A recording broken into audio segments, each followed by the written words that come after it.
तो hello guys, मेरा नाम है आशीष और आज मैं आपको सुनाने वाला हूँ तेनालीराम की मज़ेदार कहानी अद्भुत कपड़ा। तो कहानी को स्टार्ट करते हैं एक छोटे से इंट्रो के बाद। तो मिलते हैं कहानी में।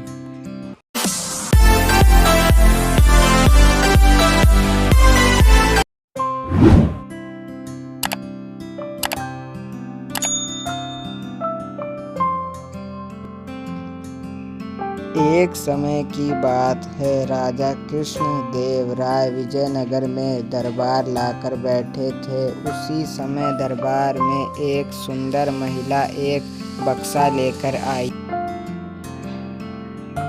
उस बक्से में एक मखमली साड़ी थी, जिसे निकालकर वह दरबार में राजा और सभी दरबारियों को दिखाने लगी। साड़ी इतनी सुंदर थी कि जो भी उसे देखता वह हैरान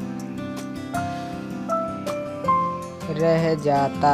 महिला ने राजा से कहा कि वह ऐसी ही सुंदर साड़ी बनाती है। उसके पास कुछ कारीगर हैं जो अपनी गुप्त कलाओं से इस साड़ी की बुनाई करते हैं। उसने राजा से निवेदन किया कि अगर राजा उसे कुछ धन दे तो वह उनके लिए भी ऐसी ही साड़ी बना देगी। राजा कृष्णदेव राय ने महिला की बात मान ली और उसे धन दे दिया। महिला ने साड़ी तैयार करने के लिए 1 साल का समय मांगा। इसके बाद वह महिला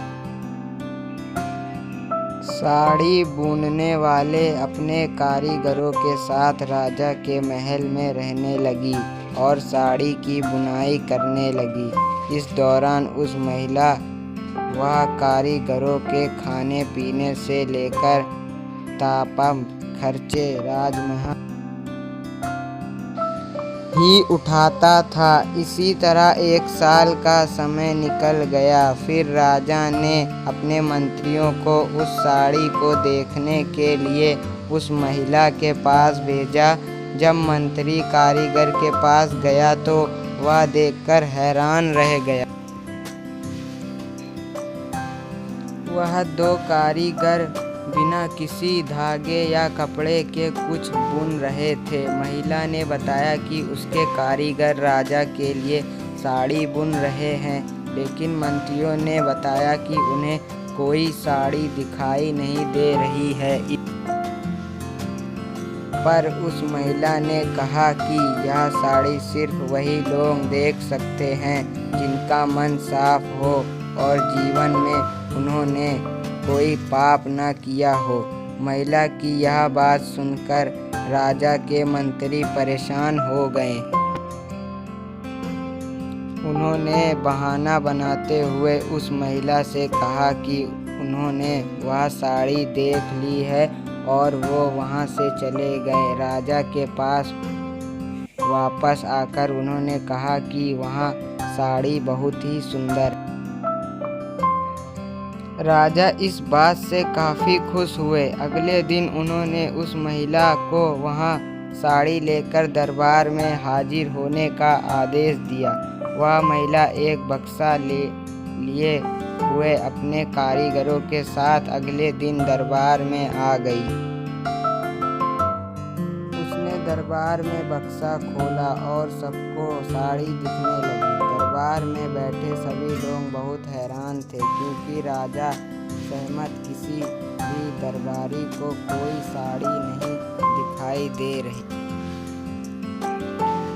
थी। यह देखकर तेनालीराम ने राजा के कान में कहा कि उस महिला ने झूठ बोला है, वह सभी को बेवकूफ़ बना रही है।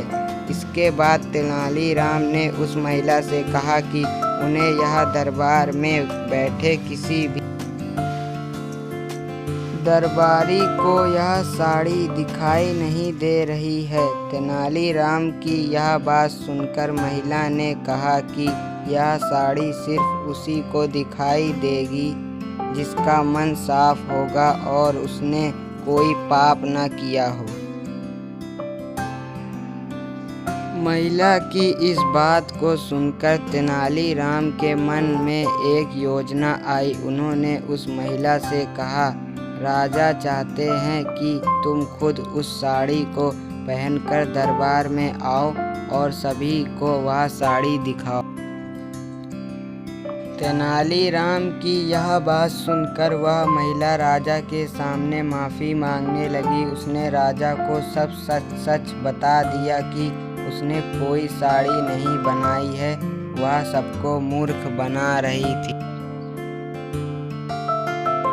महिला की बात सुनकर राजा को बहुत गुस्सा आया। उन्होंने उसे जेल में डालने की सज़ा सुना दी। लेकिन जब उस महिला ने बहुत विनती की तो उन्होंने उसे छोड़ दिया और माफ़ करके उसे जाने दिया। साथ ही राजा ने तेनालीराम की चतुराई की तारीफ भी की।